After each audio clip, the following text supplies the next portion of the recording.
শুভ বৃহস্পতিবার। শুভেচ্ছা সবাইকে।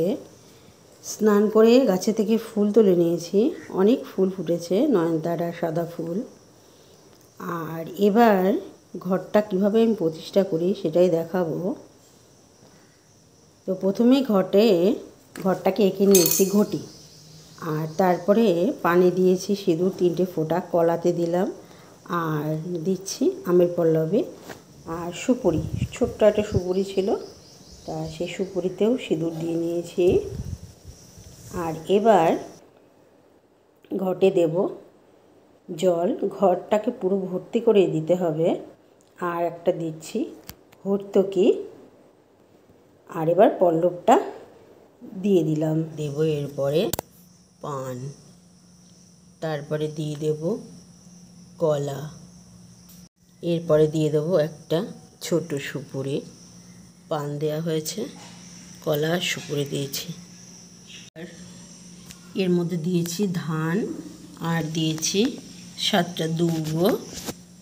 আর এবার দেব 2 টাকা। এবার ঘরটা বসিয়ে দেব।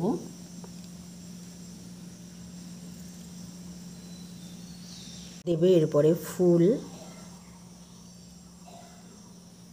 এবার দেব দুব্ব দিয়েছি, আর দিয়ে দিলাম বেলের পাতা। জায়গা মতো বসিয়ে দেবো।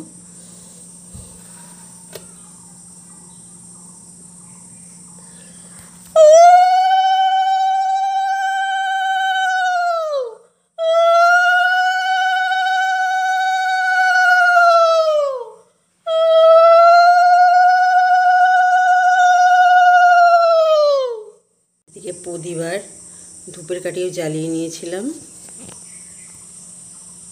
এবার ঘটে দেব লাল ফুল, লাল জবা সাজিয়ে নিই, তারপরে দেখাচ্ছি।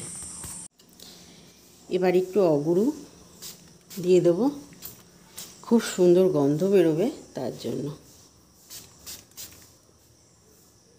ঠাকুরঘর থেকে খুব সুন্দর গন্ধ বেরোয়, যেটা দিয়ে দিলাম।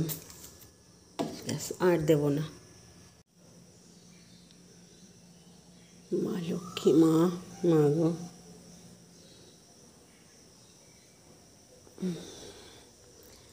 আজ বৃহস্পতিবার, আমি ঘন্টা বাজাই না।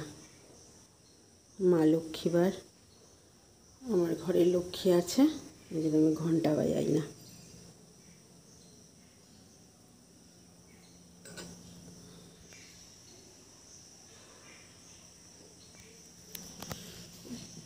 মা লক্ষ্মীকে একটা রজনীগন্ধার মালা পরিয়েছি,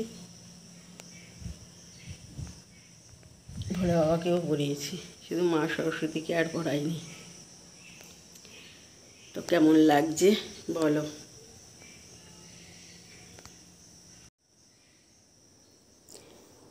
আমি এইভাবেই ঘট প্রতিষ্ঠা করি বৃহস্পতিবারে। তো তোমরা কিভাবে করো একটু কমেন্টে প্লিজ জানাবে। আর আমার ঠাকুর কীরকম সাজানো হয়েছে সেটাও বলবে। জয় গুরু সবাইকে। ভালো থাকবে, সুস্থ থাকবে। বৃহস্পতি